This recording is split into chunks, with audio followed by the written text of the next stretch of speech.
때는 조선 후기 경상도 안동의 깊은 산골 마을에 대대로 명망 높던 이씨 가문이 살고 있었습니다. 한때는 드넓은 토지와 높은 벼슬을 자랑하던 양반가였으나 세월의 풍파 속의 가세는 점점 기울어만 가고 있었지요. 고택의 기와는 여기저기 깨지고 담장은 허물어져 지난날의 영화는 빛바랜 그림자처럼 희미해져 갔습니다. 그럼에도 마을 사람들은 여전히 이씨 가문을 우러러 보았습니다. 그해 겨울, 유난히 뼈를 내는 듯한 눈보라가 몰아치던 어느 날이었습니다. 하늘에서는 한방눈이 쉴 새 없이 쏟아져 내렸고 바람은 칼날처럼 차가웠습니다. 바로 그날 한 처녀가 이씨 가문의 낡은 대문 앞에 위태롭게 서 있었습니다. 그녀의 이름은 소희였습니다. 소희의 행색은 참으로 초라했습니다. 발에는 다 해진 집신 한 켤레, 몸에는 실밥이 터져나온 낡은 소못 하나가 전부였습니다. 소못이라기엔 너무나 허름하여 마치 누더기처럼 보였지요. 두 뺨은 매서운 추위에 새빨갛게 얼어 있었고 입술은 파랗게 질려 가늘게 떨리고 있었습니다. 아이고, 이게 대체 무슨 꼴이냐? 그야말로 맨몸으로 왔구나. 참으로 기가 막혀서. 삐걱이는 소리와 함께 대문을 열고 나온 시어머니, 윤씨 부인이 깊은 한숨을 내쉬었습니다. 이씨 가문의 안주인인 그녀는 소희를 위아래로 훑어보더니 못마땅한 듯 고개를 저었습니다. 짐짝도 이런 짐짝이 없구나. 이런 아이를 우리 집안 며느리로 들여야 한단 말이냐? 윤씨 부인의 말은 얼음장처럼 차갑고 날카로웠습니다. 소희는 죄인처럼 고개를 푹 숙인 채 아무 말도 하지 못했습니다. 자신이 얼마나 볼품없는 모습인지 스스로도 잘 알고 있었기 때문입니다. 어서 들어오기나 해라. 밖에서 얼어 죽을 셈이냐? 시어머니의 목소리에는 정이라고는 한 톨도 찾아볼 수 없었습니다. 소희는 조심스럽게 대문 안으로 들어섰습니다. 고택의 마당은 넓었지만 관리가 되지 않아 곳곳에 잡초가 무성했습니다. 한때 화려했을 정원도 이제는 황량하기 그지없었죠. 민준아, 내 신부가 왔다. 어서 나와보거라. 시어머니가 사랑채를 향해 소리치자 잠시 후 한 사내가 나왔습니다. 바로 소희의 남편이 될 이민준이었습니다. 민준은 소희를 한번 쳐다보더니 이내 실망한 기색을 감추지 못하고 고개를 돌려버렸습니다. 그의 얼굴에는 절망감이 역력했습니다. 이렇게 생겼단 말이냐? 민준의 나직한 말에 소희의 가슴이 쿵 하고 내려앉았습니다. 하지만 소희는 꾹 참았습니다. 이미 예상했던 반응이었으니까요. 혼례는 아주 간소하게 치러졌습니다. 마을 사람 몇몇이 와서 구경했을 뿐 잔치라고 할 만한 것도 없었죠. 소희는 절을 올리고 술잔을 나누는 것으로 혼례를 마쳤습니다. 이제부터 너는 이 직며느리다. 허튼 생각 말고 맡은 바 소임을 제대로 해야 할 것이다. 시어머니의 말이 끝나자마자 혼례는 끝났습니다. 소희는 자신에게 주어진 작은 방으로 들어갔습니다. 방은 냉골이었고 찢어진 창호지 틈으로 황소바람이 들이쳤습니다. 소희는 방 한구석에 웅크리고 앉아 자신의 기구한 삶을 되돌아보았습니다. 어릴 적 부모님을 여의고 할머니 댁에서 눈칫밥을 먹으며 살던 시절이 떠올랐습니다. 할머니는 소희를 짐처럼 여겼고 사촌들은 늘 그녀를 괴롭혔습니다. 너 같은 애는 어디 가서도 환영받지 못할 게다. 할머니의 차가운 말이 아직도 귓가에 맴돌았습니다. 소희는 그때부터 알았습니다. 이 세상에 온전히 기댈 자신의 자리는 없다는 것을요. 그래서 혼담이 오갔을 때도 망설이지 않았습니다. 어차피 갈 곳도 없었으니까요. 하지만 지금 이 순간 소희의 마음속에는 새로운 감정이 싹트고 있었습니다. 시어머니와 남편이 자신을 차갑게 대하지만 이곳은 분명 다른 곳이었습니다. 할머니 집에서는 언제 쫓겨날지 몰라 늘 불안에 떨어야 했지만 여기는 달랐습니다. 내게 처음으로 생긴 집이다. 소희가 작은 소리로 중얼거렸습니다. 비록 초라하고 냉랭하지만 이곳은 법적으로나 명분상으로나 소희가 머무를 수 있는 첫 번째 보금자리였습니다. 밤이 깊어갔습니다. 소희는 낡은 이불을 뒤집어 쓰고 잠을 청했습니다. 사르에는 추위에 몸은 떨렸지만 마음은 그 어느 때보다 단단했습니다. 소희는 다짐했습니다. 어떤 수모와 고난이 닥쳐도 결코 이곳을 떠나지 않겠다고. 창밖으로는 하얀 눈이 고택의 낡은 기와 위로 소복이 쌓여가고 있었습니다. 소희는 그 눈을 바라보며 생각했습니다. 저 눈이 더러운 것들을 덮어주듯 자신도 언젠가는 이 집의 온기를 가져다 줄 수 있을 거라고. 그렇게 소희의 새로운 삶이 시작되었습니다. 하루하루가 견뎌내야 하는 날들이었지만 시간은 흘러갔습니다. 소희가 이씨 집안에 시집온 지 어느덧 4년이 지났습니다. 하지만 집안 사정은 나아지기는커녕 더욱 어려워졌습니다. 연이어 흉년이 들어 수학은 형편없었고 빛만 눈덩이처럼 불어났죠. 그런 고된 삶 속에서도 소희에게는 큰 기쁨이 하나 생겼습니다. 바로 아들, 지호를 낳은 것이었습니다. 소희는 아들을 품에 안고 있으면 세상 모든 고통이 눈 녹듯 사라지는 것 같았습니다. 우리 지호야, 어미가 꼭 훌륭하게 키워줄게. 소희는 밤마다 아들을 재우며 이렇게 속삭였습니다. 하지만 현실은 냉혹했습니다. 집안에 먹을 것이 점점 떨어져 갔고 어린 지호마저 배를 고른 날이 많아졌습니다. 이놈의 계집애가 애까지 굶기고 있구나.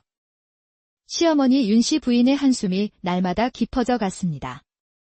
윤씨 부인도 손자가 눈에 넣어도 아프지 않을 만큼 예뻤지만 굶주리는 아이를 보고만 있을 수는 없었습니다.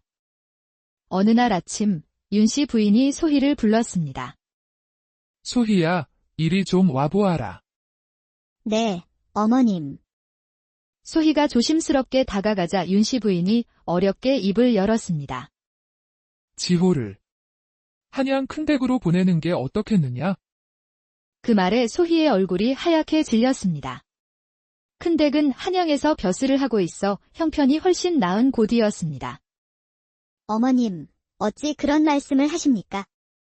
그럼 내 자식이 굶어 죽는 꼴을 보고 싶으냐? 큰 댁에 가면 제대로 된 밥이라도 배불리 먹을 수 있을 것 아니냐?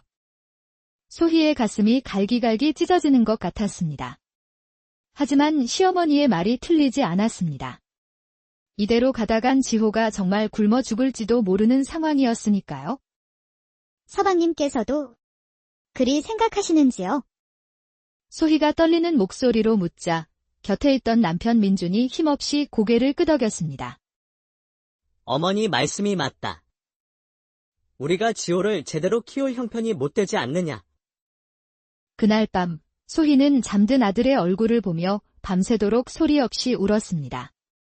세상에서 가장 소중한 아들을 제 손으로 떠나보내야 한다는 사실이 뼈를 깎는 고통으로 다가왔습니다.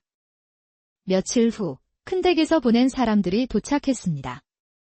소희는 떨리는 손으로 아들의 짐을 쌌습니다. 사실 짐이라 할 것도 없었지만 마음만은 정성껏 준비했습니다. 지호야, 엄마 마음 알지? 미안하다. 정말 미안하다. 소희가 아들을 끌어안으며 눈물을 쏟아냈습니다. 이제 겨우 3살밖에 안 된 지호는 영문도 모른 채 엄마의 눈물을 보고 울음을 터뜨렸습니다. 으앙. 엄마. 많이 보고 싶으면 언제든 큰 댁으로 보러 가거라. 윤씨 부인도 손자를 보내는 것이 마음 아팠는지 처음으로 소희에게 위로의 말을 건넸습니다. 하지만 어쩔 수 없는 현실이었습니다. 아들을 떠나보낸 후 소희의 하루하루는 지옥과도 같았습니다. 자신의 모든 희망을 빼앗긴 듯한 날들이었죠. 밤이면 아들 생각에 잠 못 이루는 날이 허다했습니다. 그런 소희를 보며 남편 민준도 마음이 편치 않았습니다. 남편으로서, 아버지로서 아무것도 해줄 수 없는 자신이 한심하게 느껴졌습니다. 미안하다, 소희야. 어느 날 밤, 민준이 작은 소리로 말했습니다. 서방님께서 미안하실 게 무엇이 있겠습니까? 소희의 대답에는 원망이 없었습니다. 다만 깊이를 알 수 없는 슬픔만이 묻어날 뿐이었죠. 시간은 계속 흘러갔고 소희의 마음의 병은 점점 깊어졌습니다. 아들이 보고 싶은 마음에 몇 번이고 한양으로 갈 짐을 쌌지만 그때마다 포기했습니다. 자신이 가봐야 아들에게 도움이 될 게 없다고 생각했기 때문입니다. 그러던 어느 날 소희가 정말로 집을 떠나려고 마음먹었습니다. 그날따라 시어머니의 잔소리가 유독 가슴을 후벼 팠던 겁니다. 애 하나 제대로 못 키워서 큰 댁으로 보낸 것이 대체 무슨 어미냐. 그 말을 듣는 순간 소희는 더 이상 견딜 수가 없었습니다. 깊은 밤, 조그만 보따리를 싸서 몰래 떠나려는데 병상에 누워있던 시어머니가 잠꼬대를 했습니다.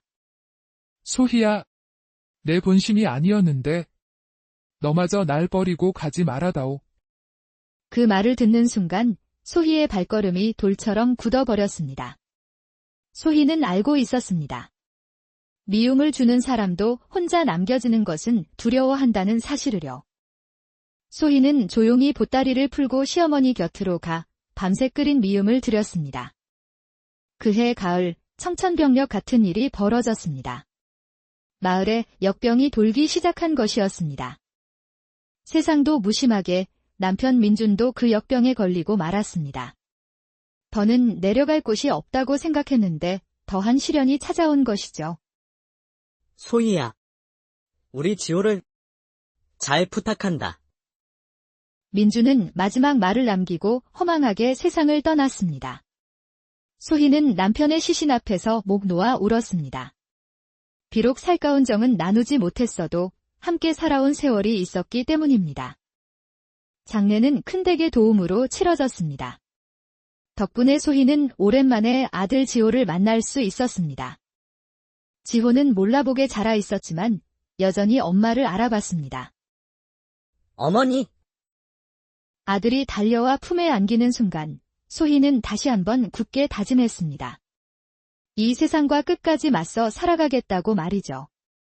아들을 위해서라도 결코 포기할 수 없었습니다. 남편을 잃고 낡은 고택에는 병든 시어머니와 소희, 두 여인만 남게 되었습니다. 이제 생계를 이어갈 방법을 찾아야 했습니다. 소희는 텃밭에서 키운 채소와 닭이 낳은 달걀을 가지고 장터에 나가 팔기 시작했습니다. 저 계집애가 어디서 나다니며 장사를 한다고 하는 거냐. 양반 가문 망신 다 시키는구나. 마을 사람들의 시선은 곱지 않았습니다. 양반집 며느리가 장터에 나선다는 것은 상상도 못할 일이었으니까요. 하지만 소희는 신경 쓰지 않았습니다. 자존심보다는 당장의 현실이 더 중요했습니다. 어머님 드실 약값이라도 벌어야지요. 그러던 어느 날 장터에서 소희에게 전환점이 찾아왔습니다. 상인 2명이 땅을 두고 큰 소리로 다투고 있었습니다. 아니, 그 땅이 얼마나 좋다고 그런 비싼 값을 부르시오. 이 양반아, 이 땅은 물이 좋고 해도 잘 들어서 농사 짓기에는 딱이란 말이오. 말도 안 되는 소리. 그 땅은 작년에 물이 말라 농사를 망쳤다고 들었소. 상인들이 말하는 땅이 어디인지 알게 된 소희는 가만히 있을 수 없었습니다. 저기, 잠시만요. 소희가 조심스럽게 다가가자 상인들이 의아한 눈으로 쳐다봤습니다. 뭔 일이오? 안악네. 혹시 말씀하시는 땅이 수리목 근처 논 말씀이신가요? 소희의 말에 상인들이 놀랐습니다. 정확히 맞췄기 때문입니다. 그걸 어떻게 아시오? 그 논은 물길이 끊어져 있습니다. 작년 장마 때 논 위쪽에 있는 큰 바위가 굴러내려와 물길을 막아버렸기 때문입니다. 그 땅을 사시면 한 해 농사를 망치실 겁니다. 소희의 설명은 정확했습니다. 어릴 때부터 이 일대를 뛰어놀며 자랐기에 산과들의 변화를 누구보다 잘 알고 있었던 것입니다. 정말 고맙소. 안악네. 덕분에 큰 손해를 볼 뻔했소. 한 상인이 고마워하며 돈 몇 푼을 건네려 했지만 소희는 사양했습니다. 아닙니다. 그냥 아는 사실을 말씀드렸을 뿐입니다. 그날 이후 장터 상인들 사이에서 소희에 대한 소문이 퍼지기 시작했습니다. 이씨 가문 며느리가 땅 보는 눈이 대단하다더라. 그 여자 말만 들으면 손해볼 일이 없다더라. 며칠 후부터 소희를 찾아와 땅에 대한 조언을 구하는 사람들이 생겨났습니다. 이씨 댁 며느님, 이 밭은 사도 괜찮겠습니까? 그 땅은 겉보기와 달리 속이 단단해서 농사짓기 어려울 겁니다. 대신 저편에 있는 땅은 물 빠짐이 좋아 채소 기르기에 딱 좋습니다. 소희의 관찰력과 지식은 놀라웠습니다. 사람들은 감사의 표시로 사례금을 주었고 시어머니의 병이 깊어 약값이 많이 들자 소희는 더 이상 사양하지 않았습니다. 소희야, 내가 너를 몰라봤구나. 참으로 기특하다. 처음으로 듣는 시어머니의 칭찬에 소희의 눈에 눈물이 고였습니다. 땅을 보는 능력, 그것이 소희에게 새로운 희망을 안겨주었습니다. 그러던 어느 날, 한 상인이 두꺼운 문서 뭉치를 들고 소희를 찾아왔습니다. 이씨 댁 며느님, 이 문서들 좀 봐주실 수 있겠소? 토지 매매 관련 문서인데 이상한 것이 있는지 확인해 주시오. 소희는 문서들을 꼼꼼히 살피던 중 유난히 낡고 누렇게 변한 문서 하나를 발견했습니다. 이 문서는 뭔가 다르네요. 소희가 문서를 자세히 읽어보니 놀랍게도 그 문서에는 자신의 시아버지 이름이 적혀 있었습니다. 이 문서 혹시 어디서 구하신 겁니까? 다른 상인에게 받은 것인데 저도 잘 모릅니다. 무슨 내용인지 모르니 하루쯤 빌려드리지요. 그날 밤 소희는 등불 아래서 문서를 꼼꼼히 읽어보았습니다. 그것은 바로 시아버지가 남긴 상속 관련 계약서였습니다. 문서에는 고택 주변 땅들을 팔 때 20년 이내에 장남이나 차남 또는 장손이 증명서를 가지고 오면 그 자에게 땅을 되돌려 주어야 한다는 조건이 적혀 있었습니다. 이럴 수가. 소희의 손이 떨렸습니다. 이 문서가 진짜라면 잃어버린 가문의 땅들을 되찾을 수 있다는 뜻이었기 때문입니다. 다음 날 소희는 마을 훈장님을 찾아가 문서의 진위를 확인했고 법적으로 효력이 있다는 것을 확인받았습니다. 하지만 문제가 있었습니다.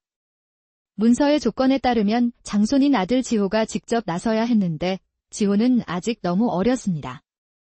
소희는 결심했습니다. 그때를 위해 미리 준비하기로. 그녀는 그동안 모은 돈으로 장터 한편에 토지 상담소라는 간판을 내건 작은 가게를 차렸습니다. 소희의 가게는 입소문을 타고 번창했고 그녀는 번 돈으로 훗날을 기약하며 주변 땅들을 조금씩 사들이기 시작했습니다. 지호야, 어미가 반드시 내 자리를 지켜낼게. 소희는 밤마다 한양에 있는 아들을 생각하며 다짐했습니다.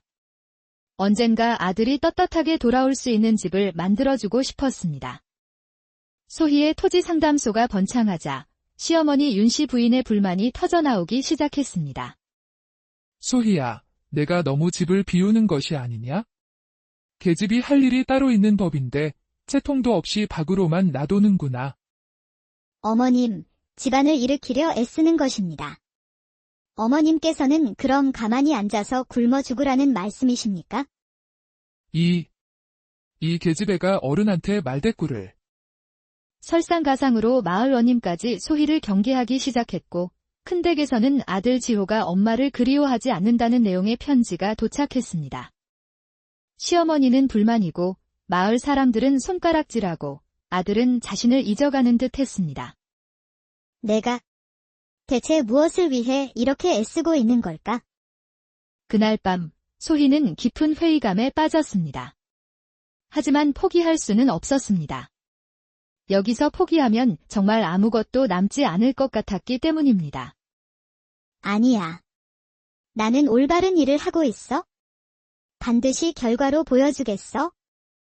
소희의 의지는 더욱 단단해졌습니다. 그리고 마침내 결정적인 때가 다가오고 있었습니다. 소희가 가게를 운영한 지 몇 해가 지났을 때 마을에 최겸이라는 낯선 상인이 나타났습니다. 그는 외지에서 온 부유한 상인이었습니다. 최겸은 마을에 오자마자 시세보다 훨씬 비싼 값으로 땅을 마구 사들이기 시작했습니다. 소희는 그의 행동에 무슨 속셈이 있을 거라 생각했습니다. 며칠 후 최겸이 소희의 상담소를 찾아왔습니다. 소문을 들으니 이곳 여주인께서 땅에 대해 잘 아신다고 하더군요. 이 근처 땅들을 좀 더 사고 싶은데 조언을 구하고 싶습니다. 최겸은 이 마을 전체를 사고 싶다며 특히 이 씨 가문의 고택이 마음에 든다고 말했습니다. 그 집은 팔 수 없습니다. 왜 그렇지요? 돈은 얼마든지 드리겠습니다. 아니지요. 그 집은 이미 다른 사람 소유입니다. 장씨 집안이 팔아넘긴 지 오래된 걸로 아는데요.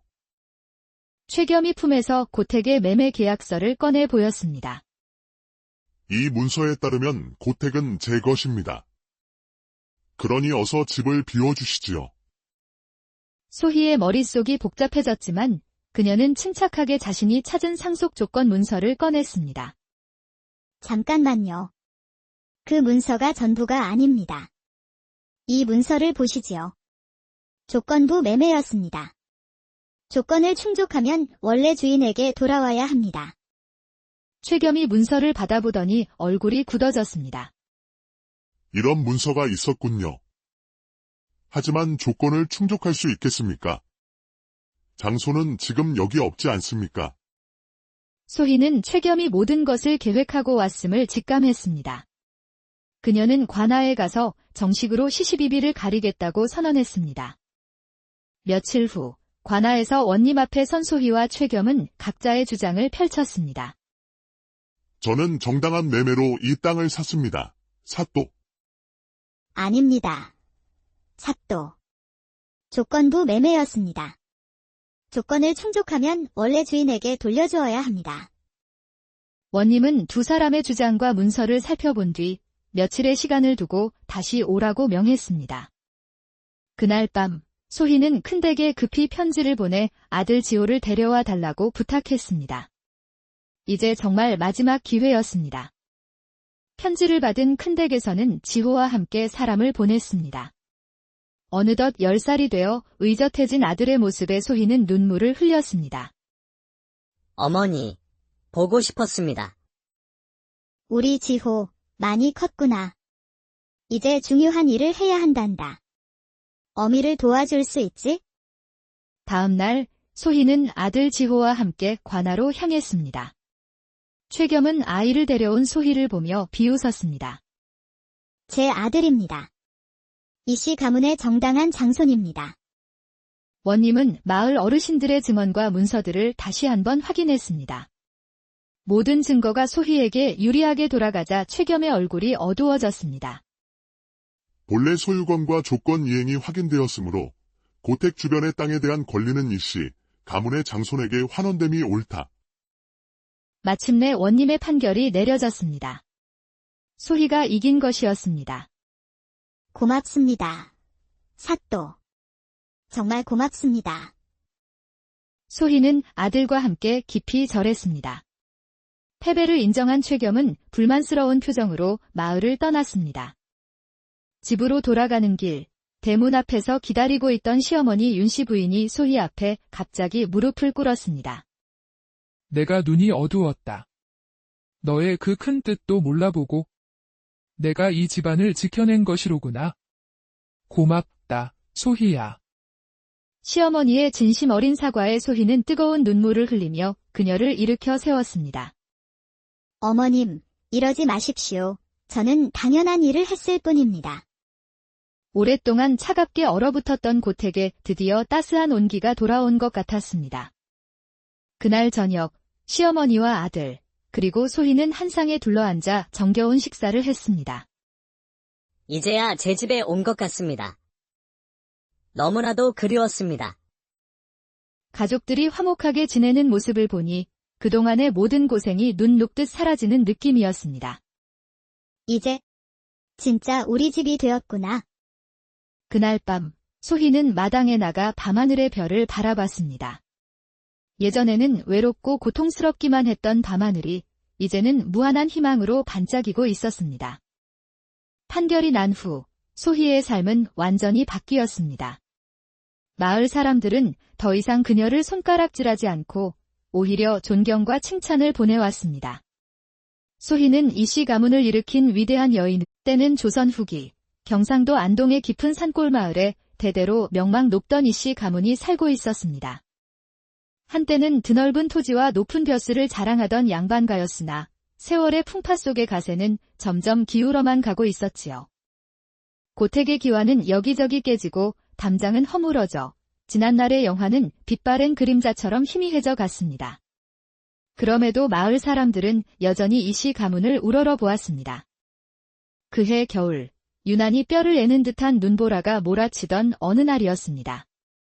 하늘에서는 한방눈이 쉴 새 없이 쏟아져 내렸고 바람은 칼날처럼 차가웠습니다.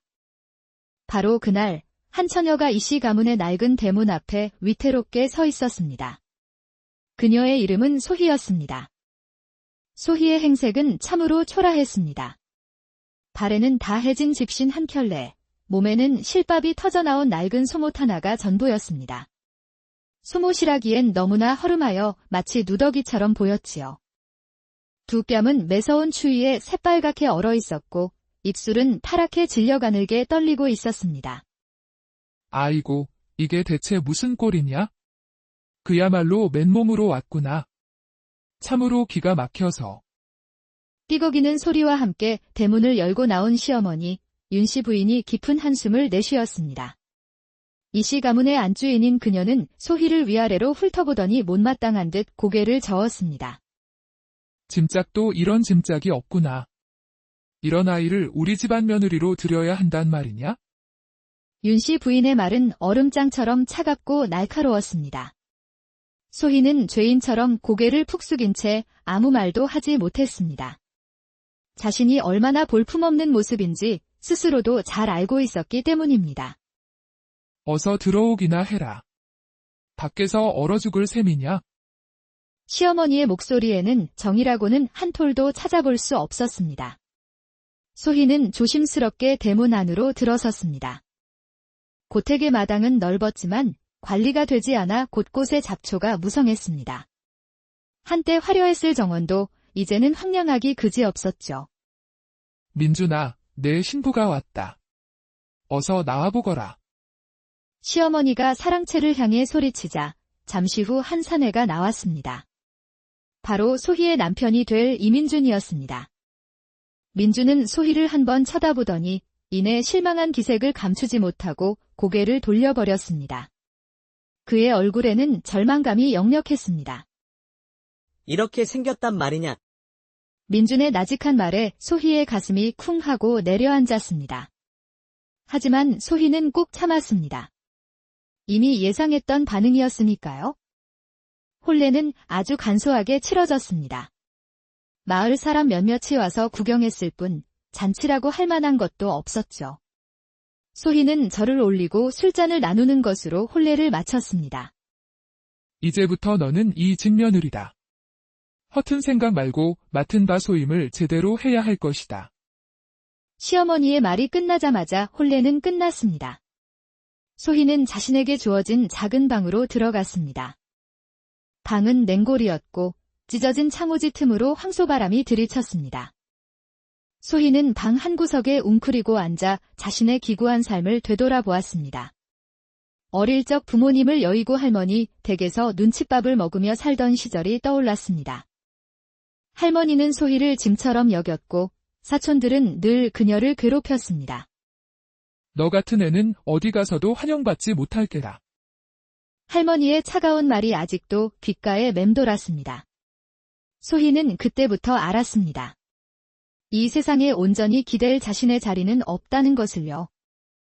그래서 혼담이 오갔을 때도 망설이지 않았습니다. 어차피 갈 곳도 없었으니까요. 하지만 지금 이 순간 소희의 마음속에는 새로운 감정이 싹트고 있었습니다. 시어머니와 남편이 자신을 차갑게 대하지만 이곳은 분명 다른 곳이었습니다. 할머니 집에서는 언제 쫓겨날지 몰라 늘 불안에 떨어야 했지만 여기는 달랐습니다. 내게 처음으로 생긴 집이다. 소희가 작은 소리로 중얼거렸습니다. 비록 초라하고 냉랭하지만 이곳은 법적으로나 명분상으로나 소희가 머무를 수 있는 첫 번째 보금자리였습니다. 밤이 깊어갔습니다. 소희는 낡은 이불을 뒤집어 쓰고 잠을 청했습니다. 살을 애는 추위에 몸은 떨렸지만 마음은 그 어느 때보다 단단했습니다. 소희는 다짐했습니다. 어떤 수모와 고난이 닥쳐도 결코 이곳을 떠나지 않겠다고. 창밖으로는 하얀 눈이 고택의 낡은 기와 위로 소복이 쌓여가고 있었습니다. 소희는 그 눈을 바라보며 생각했습니다. 저 눈이 더러운 것들을 덮어주듯 자신도 언젠가는 이 집의 온기를 가져다 줄 수 있을 거라고. 그렇게 소희의 새로운 삶이 시작되었습니다. 하루하루가 견뎌내야 하는 날들이었지만 시간은 흘러갔습니다. 소희가 이씨 집안에 시집온 지 어느덧 4년이 지났습니다. 하지만 집안 사정은 나아지기는커녕 더욱 어려워졌습니다. 연이어 흉년이 들어 수학은 형편없었고 빛만 눈덩이처럼 불어났죠. 그런 고된 삶 속에서도 소희에게는 큰 기쁨이 하나 생겼습니다. 바로 아들, 지호를 낳은 것이었습니다. 소희는 아들을 품에 안고 있으면 세상 모든 고통이 눈 녹듯 사라지는 것 같았습니다. 우리 지호야, 어미가 꼭 훌륭하게 키워줄게. 소희는 밤마다 아들을 재우며 이렇게 속삭였습니다. 하지만 현실은 냉혹했습니다. 집안에 먹을 것이 점점 떨어져 갔고 어린 지호마저 배를 고른 날이 많아졌습니다. 이놈의 계집애가 애까지 굶기고 있구나. 시어머니 윤씨 부인의 한숨이 날마다 깊어져 갔습니다. 윤씨 부인도 손자가 눈에 넣어도 아프지 않을 만큼 예뻤지만 굶주리는 아이를 보고만 있을 수는 없었습니다. 어느 날 아침 윤씨 부인이 소희를 불렀습니다. 소희야, 이리 좀 와보아라. 네, 어머님. 소희가 조심스럽게 다가가자 윤씨 부인이 어렵게 입을 열었습니다. 지호를 한양 큰 댁으로 보내는 게 어떻겠느냐? 그 말에 소희의 얼굴이 하얗게 질렸습니다. 큰 댁은 한양에서 벼슬을 하고 있어 형편이 훨씬 나은 곳이었습니다. 어머님, 어찌 그런 말씀을 하십니까? 그럼 내 자식이 굶어 죽는 꼴을 보고 싶으냐? 큰 댁에 가면 제대로 된 밥이라도 배불리 먹을 수 있을 것 아니냐? 소희의 가슴이 갈기갈기 찢어지는 것 같았습니다. 하지만 시어머니의 말이 틀리지 않았습니다. 이대로 가다간 지호가 정말 굶어 죽을지도 모르는 상황이었으니까요. 서방님께서도 그리 생각하시는지요? 소희가 떨리는 목소리로 묻자 곁에 있던 남편 민준이 힘없이 고개를 끄덕였습니다. 어머니 말씀이 맞다. 우리가 지호를 제대로 키울 형편이 못 되지 않느냐. 그날 밤 소희는 잠든 아들의 얼굴을 보며 밤새도록 소리 없이 울었습니다. 세상에서 가장 소중한 아들을 제 손으로 떠나보내야 한다는 사실이 뼈를 깎는 고통으로 다가왔습니다. 며칠 후 큰 댁에서 보낸 사람들이 도착했습니다. 소희는 떨리는 손으로 아들의 짐을 쌌습니다. 사실 짐이라 할 것도 없었지만 마음만은 정성껏 준비했습니다. 지호야, 엄마 마음 알지? 미안하다. 정말 미안하다. 소희가 아들을 끌어안으며 눈물을 쏟아냈습니다. 이제 겨우 3살밖에 안 된 지호는 영문도 모른 채 엄마의 눈물을 보고 울음을 터뜨렸습니다. 으앙. 엄마. 많이 보고 싶으면 언제든 큰 댁으로 보러 가거라. 윤씨 부인도 손자를 보내는 것이 마음 아팠는지 처음으로 소희에게 위로의 말을 건넸습니다. 하지만 어쩔 수 없는 현실이었습니다. 아들을 떠나보낸 후 소희의 하루하루는 지옥과도 같았습니다. 자신의 모든 희망을 빼앗긴 듯한 날들이었죠. 밤이면 아들 생각에 잠 못 이루는 날이 허다했습니다. 그런 소희를 보며 남편 민준도 마음이 편치 않았습니다. 남편으로서, 아버지로서 아무것도 해줄 수 없는 자신이 한심하게 느껴졌습니다. 미안하다, 소희야. 어느 날 밤, 민준이 작은 소리로 말했습니다. 서방님께서 미안하실 게 무엇이 있겠습니까? 소희의 대답에는 원망이 없었습니다. 다만 깊이를 알 수 없는 슬픔만이 묻어날 뿐이었죠. 시간은 계속 흘러갔고 소희의 마음의 병은 점점 깊어졌습니다. 아들이 보고 싶은 마음에 몇 번이고 한양으로 갈 짐을 쌌지만 그때마다 포기했습니다. 자신이 가봐야 아들에게 도움이 될 게 없다고 생각했기 때문입니다. 그러던 어느 날 소희가 정말로 집을 떠나려고 마음먹었습니다. 그날따라 시어머니의 잔소리가 유독 가슴을 후벼 팠던 겁니다. 애 하나 제대로 못 키워서 큰 댁으로 보낸 것이 대체 무슨 어미냐. 그 말을 듣는 순간 소희는 더 이상 견딜 수가 없었습니다. 깊은 밤, 조그만 보따리를 싸서 몰래 떠나려는데 병상에 누워있던 시어머니가 잠꼬대를 했습니다. 소희야, 내 본심이 아니었는데 너마저 날 버리고 가지 말아다오. 그 말을 듣는 순간 소희의 발걸음이 돌처럼 굳어버렸습니다. 소희는 알고 있었습니다. 미움을 주는 사람도 혼자 남겨지는 것은 두려워한다는 사실을요. 소희는 조용히 보따리를 풀고 시어머니 곁으로 가 밤새 끓인 미음을 드렸습니다. 그해 가을 청천벽력 같은 일이 벌어졌습니다. 마을에 역병이 돌기 시작한 것이었습니다. 세상도 무심하게 남편 민준도 그 역병에 걸리고 말았습니다. 더는 내려갈 곳이 없다고 생각했는데 더한 시련이 찾아온 것이죠. 소희야, 우리 지호를 잘 부탁한다. 민주는 마지막 말을 남기고 허망하게 세상을 떠났습니다. 소희는 남편의 시신 앞에서 목 놓아 울었습니다. 비록 살가운 정은 나누지 못했어도 함께 살아온 세월이 있었기 때문입니다. 장례는 큰댁의 도움으로 치러졌습니다. 덕분에 소희는 오랜만에 아들 지호를 만날 수 있었습니다. 지호는 몰라보게 자라 있었지만 여전히 엄마를 알아봤습니다. 어머니, 아들이 달려와 품에 안기는 순간 소희는 다시 한번 굳게 다짐했습니다. 이 세상과 끝까지 맞서 살아가겠다고 말이죠. 아들을 위해서라도 결코 포기할 수 없었습니다. 남편을 잃고 낡은 고택에는 병든 시어머니와 소희, 두 여인만 남게 되었습니다. 이제 생계를 이어갈 방법을 찾아야 했습니다. 소희는 텃밭에서 키운 채소와 닭이 낳은 달걀을 가지고 장터에 나가 팔기 시작했습니다. 저 계집애가 어디서 나다니며 장사를 한다고 하는 거냐. 양반 가문 망신 다 시키는구나. 마을 사람들의 시선은 곱지 않았습니다. 양반집 며느리가 장터에 나선다는 것은 상상도 못할 일이었으니까요. 하지만 소희는 신경 쓰지 않았습니다. 자존심보다는 당장의 현실이 더 중요했습니다. 어머님 드실 약값이라도 벌어야지요. 그러던 어느 날 장터에서 소희에게 전환점이 찾아왔습니다. 상인 2명이 땅을 두고 큰 소리로 다투고 있었습니다. 아니, 그 땅이 얼마나 좋다고 그런 비싼 값을 부르시오. 이 양반아, 이 땅은 물이 좋고 해도 잘 들어서 농사 짓기에는 딱이란 말이오. 말도 안 되는 소리. 그 땅은 작년에 물이 말라 농사를 망쳤다고 들었소. 상인들이 말하는 땅이 어디인지 알게 된 소희는 가만히 있을 수 없었습니다. 저기, 잠시만요. 소희가 조심스럽게 다가가자 상인들이 의아한 눈으로 쳐다봤습니다. 뭔 일이오? 안악네. 혹시 말씀하시는 땅이 수리목 근처 논 말씀이신가요?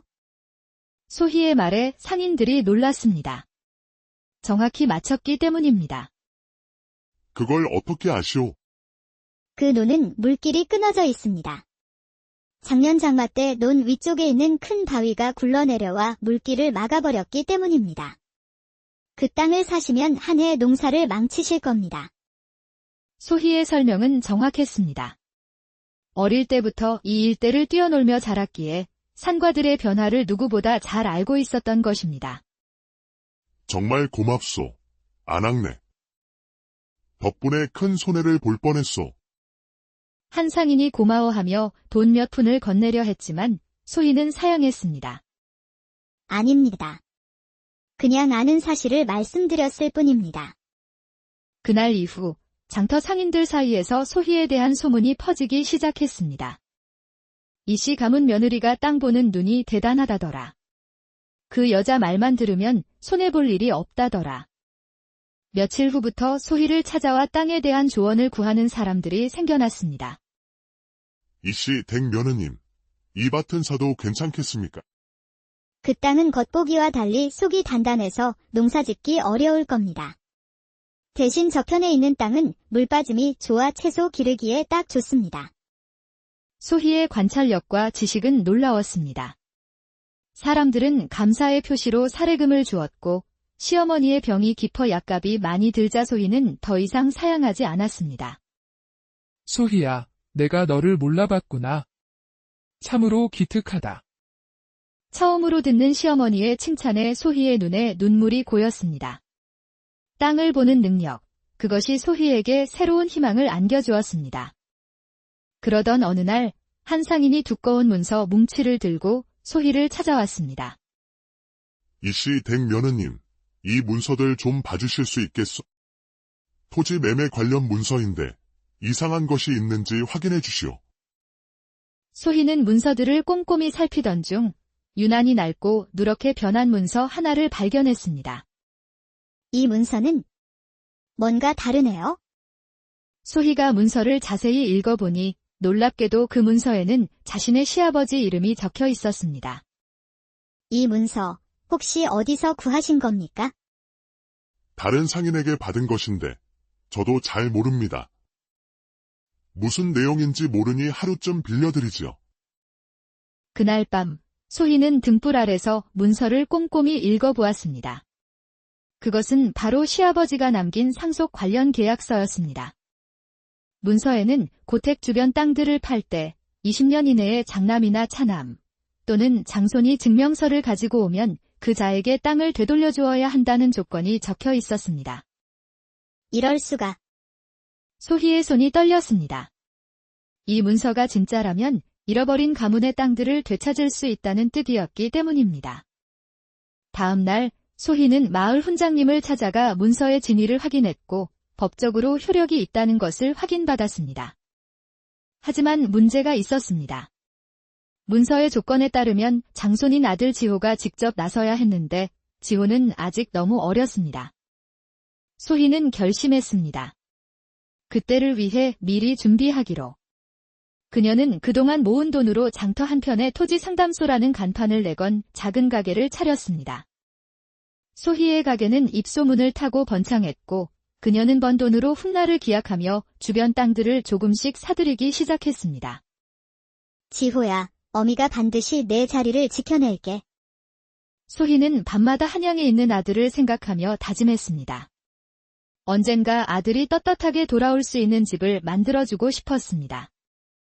소희의 토지 상담소가 번창하자 시어머니 윤씨 부인의 불만이 터져나오기 시작했습니다.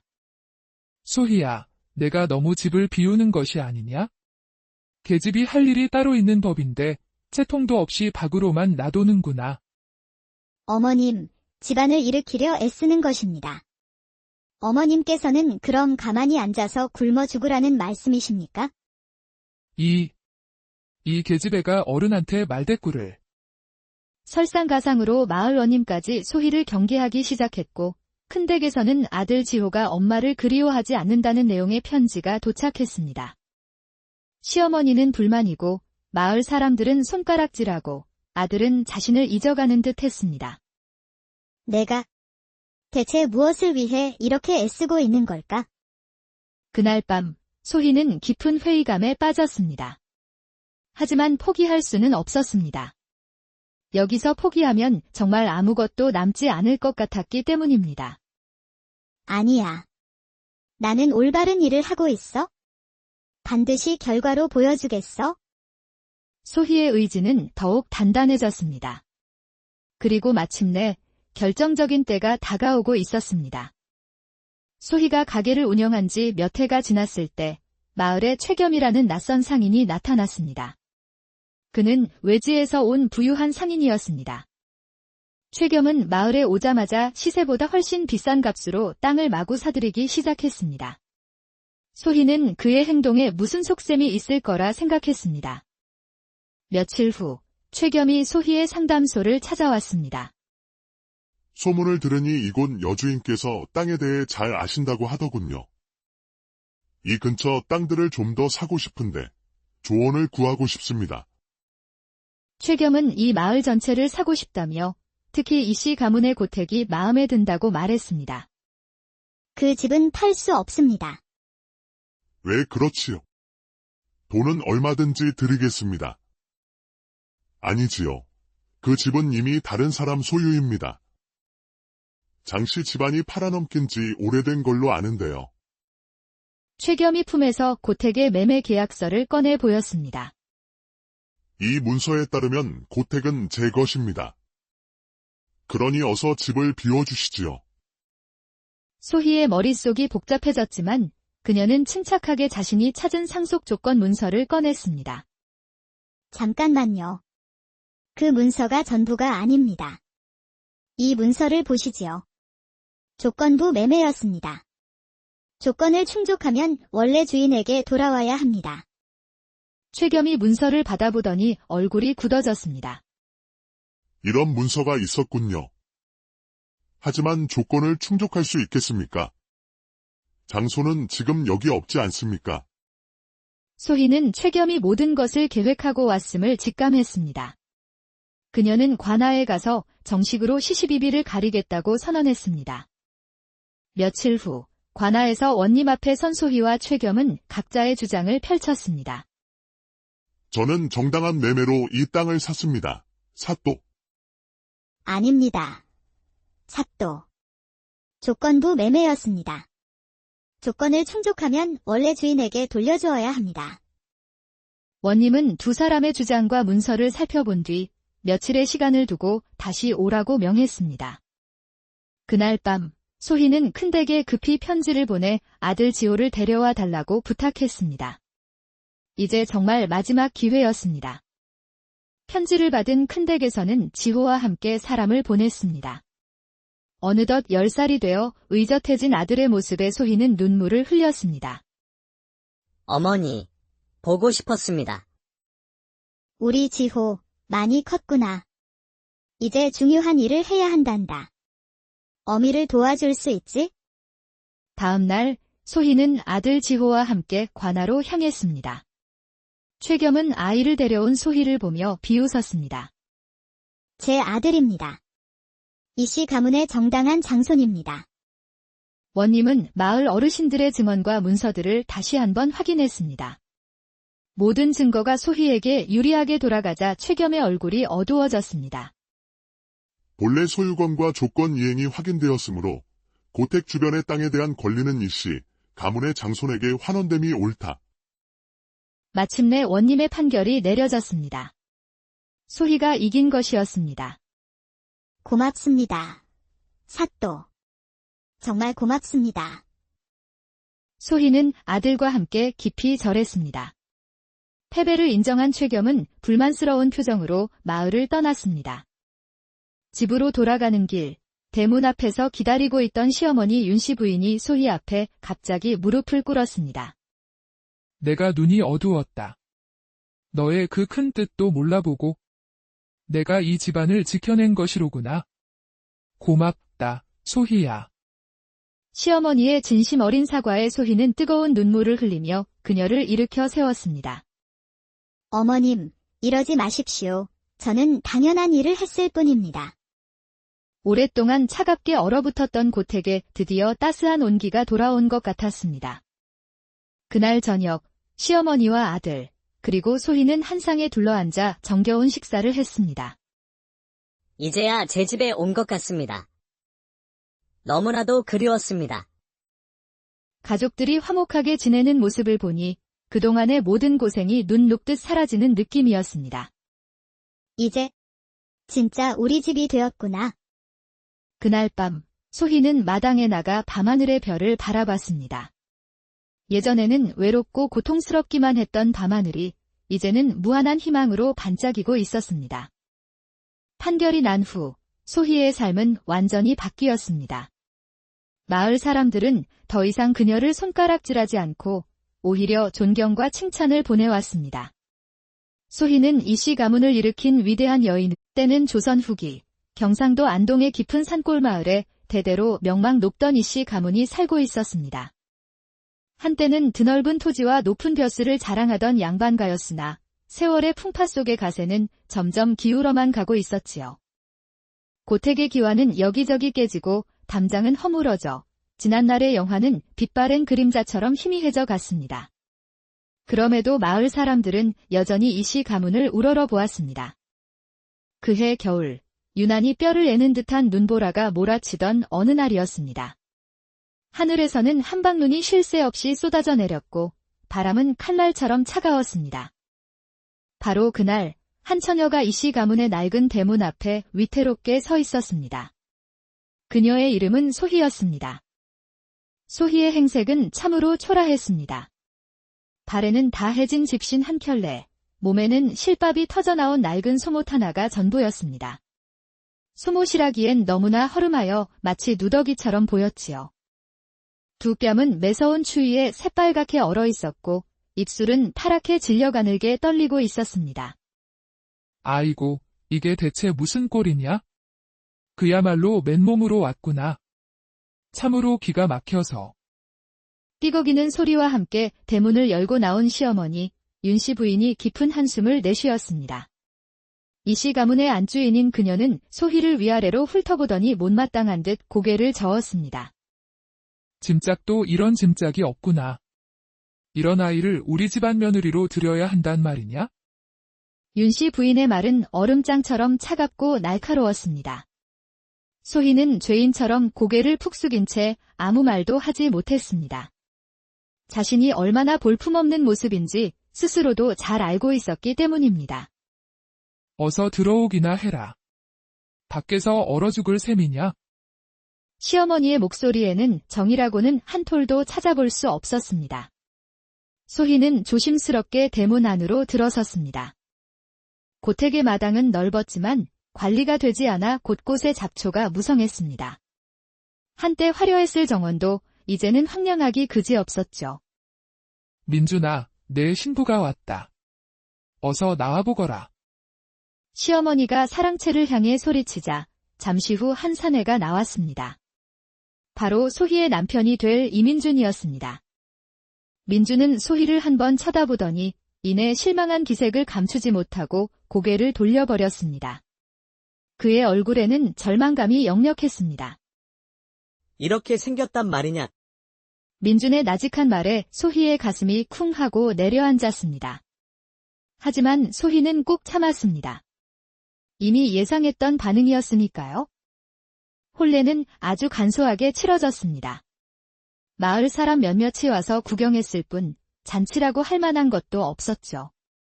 소희는 절을 올리고 술잔을 나누는 것으로 혼례를 마쳤습니다. 이제부터 너는 이 집 며느리다. 허튼 생각 말고 맡은 바 소임을 제대로 해야 할 것이다. 시어머니의 말이 끝나자마자 혼례는 끝났습니다. 소희는 자신에게 주어진 작은 방으로 들어갔습니다. 방은 냉골이었고 찢어진 창호지 틈으로 황소바람이 들이쳤습니다. 소희는 방 한 구석에 웅크리고 앉아 자신의 기구한 삶을 되돌아보았습니다. 어릴 적 부모님을 여의고 할머니 댁에서 눈칫밥을 먹으며 살던 시절이 떠올랐습니다. 할머니는 소희를 짐처럼 여겼고 사촌들은 늘 그녀를 괴롭혔습니다. 너 같은 애는 어디 가서도 환영받지 못할 게다. 할머니의 차가운 말이 아직도 귓가에 맴돌았습니다. 소희는 그때부터 알았습니다. 이 세상에 온전히 기댈 자신의 자리는 없다는 것을요. 그래서 혼담이 오갔을 때도 망설이지 않았습니다. 어차피 갈 곳도 없었으니까요.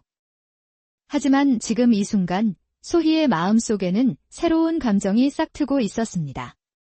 시어머니와 남편이 자신을 차갑게 대하지만 이곳은 분명 다른 곳이었습니다. 할머니 집에서는 언제 쫓겨날지 몰라 늘 불안에 떨어야 했지만 여기는 달랐습니다. 내게 처음으로 생긴 집이다. 소희가 작은 소리로 중얼거렸습니다. 비록 초라하고 냉랭하지만 이곳은 법적으로나 명분상으로나 소희가 머무를 수 있는 첫 번째 보금자리였습니다. 밤이 깊어갔습니다. 소희는 낡은 이불을 뒤집어 쓰고 잠을 청했습니다. 살을 애는 추위에 몸은 떨렸지만 마음은 그 어느 때보다 단단했습니다. 소희는 다짐했습니다. 어떤 수모와 고난이 닥쳐도 결코 이곳을 떠나지 않겠다고. 창밖으로는 하얀 눈이 고택의 낡은 기와 위로 소복이 쌓여가고 있었습니다. 소희는 그 눈을 바라보며 생각했습니다. 저 눈이 더러운 것들을 덮어주듯 자신도 언젠가는 이 집의 온기를 가져다 줄 수 있을 거라고.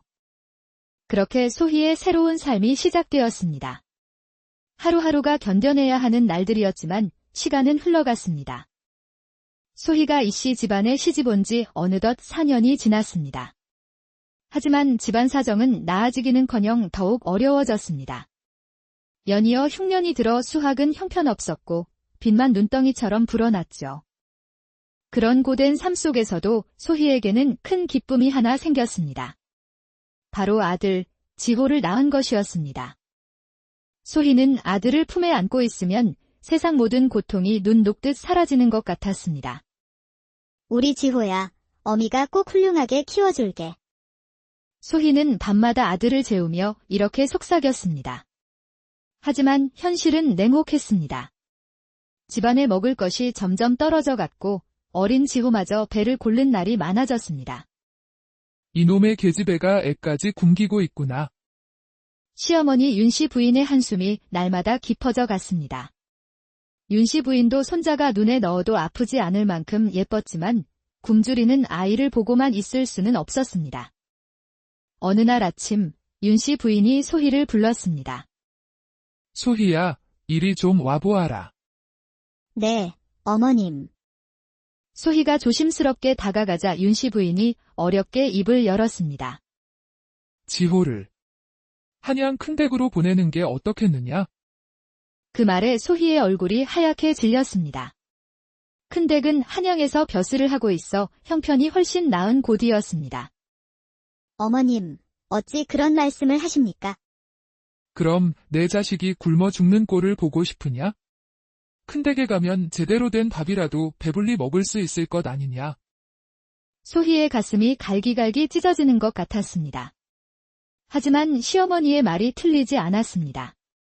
이대로 가다간 지호가 정말 굶어 죽을지도 모르는 상황이었으니까요. 서방님께서도 그리 생각하시는지요? 소희가 떨리는 목소리로 묻자 곁에 있던 남편 민준이 힘없이 고개를 끄덕였습니다. 어머니 말씀이 맞다. 우리가 지호를 제대로 키울 형편이 못 되지 않느냐.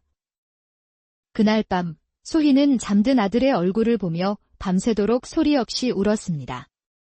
세상에서 가장 소중한 아들을 제 손으로 떠나보내야 한다는 사실이 뼈를 깎는 고통으로 다가왔습니다. 며칠 후 큰 댁에서 보낸 사람들이 도착했습니다. 소희는 떨리는 손으로 아들의 짐을 쌌습니다. 사실 짐이라 할 것도 없었지만 마음만은 정성껏 준비했습니다. 지호야, 엄마 마음 알지? 미안하다. 정말 미안하다. 소희가 아들을 끌어안으며 눈물을 쏟아냈습니다.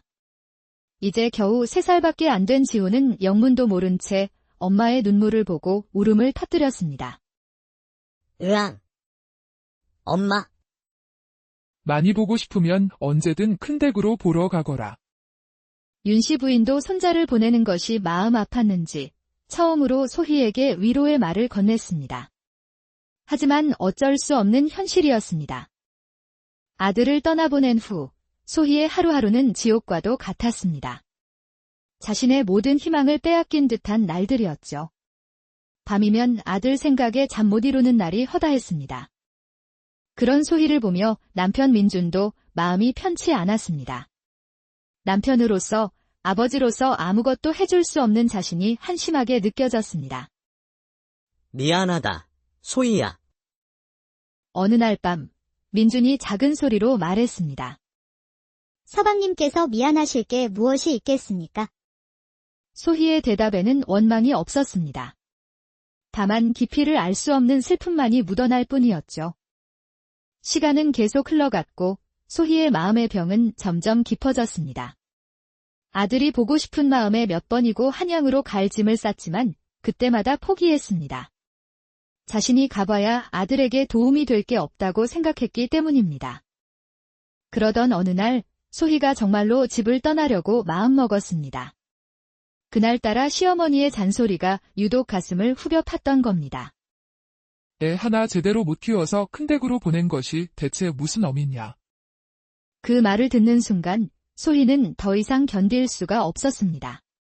깊은 밤, 조그만 보따리를 싸서 몰래 떠나려는데 병상에 누워있던 시어머니가 잠꼬대를 했습니다.